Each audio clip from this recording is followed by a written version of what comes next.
আসসালামু আলাইকুম। Tabassum blog and cook channel থেকে রমজানের ছোট্ট একটি ভিডিও শেয়ার করব আপনাদের সাথে। আমাদের জন্য যে সুন্নতগুলো আছে ওই সুন্নতগুলোর মধ্যে এক নাম্বার ঈদের দিনের সুন্নত হচ্ছে আমরা প্রত্যুষেই চেষ্টা করব যেমনি ভাবে রমজানে তাহাজ্জুদ পড়েছি ঈদের দিন রাত্রে বেলাও তাহাজ্জুদের নামাজ পড়ার জন্য।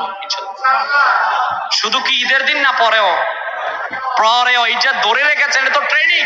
সেনাবাহিনীর মতো আপনাকে ট্রেনিং দেওয়া হয়েছে, ট্রেনিং ধরে রাখতে হবে। এক নাম্বার সুন্নাত। দুই নাম্বার রাসূলুল্লাহ সাল্লাল্লাহু আলাইহি ওয়াসাল্লাম মেসওয়াকের কথা বললেন। তিন নাম্বার আল্লাহ হাবিব সাল্লাল্লাহু আলাইহি ওয়াসাল্লাম বলেছেন ঈদগাহে যাওয়ার পূর্বে গোসল করে পাক পবিত্র হয়ে যাওয়ার জন্য রাসূলুল্লাহ সাল্লাল্লাহু আলাইহি ওয়াসাল্লামের সুন্নাত আমাদের সামনে এসেছে। চার নাম্বার শরীয়ত সম্মত সাজসজ্জার কথা বলা হয়েছে। পাঁচ নাম্বার সামর্থ্য অনুযায়ী ভালো কাপড় পরার জন্য বলা হয়েছে। ছয় নাম্বার সুগন্ধি ব্যবহার করার জন্য বলা হয়েছে। সাত নাম্বার ঈদুল ফিতরের দিন যখন আপনি ঈদগাহে যাবেন কিছু মিষ্টি খেয়ে আসা সুন্নত, এটা ঈদুল আজহার মধ্যে নয়। আট নাম্বার সকাল সকাল ঈদের নামাজের মধ্যে যাওয়া, কারণ আপনি পুরস্কার নিতে যাবেন, পুরস্কার নিতে যদি শেষে পড়েন আল্লাহ কি এত সহজে পুরস্কার দিবে? আপনি চেষ্টা করবেন প্রথম সারিতে প্রথম কাতারে ইমাম সাহেবের সামনে থাকার জন্য। নয় নাম্বার হচ্ছে যে ঈদগাহে যাওয়ার পূর্বে সদকাতুল ফিতর আদায় করা।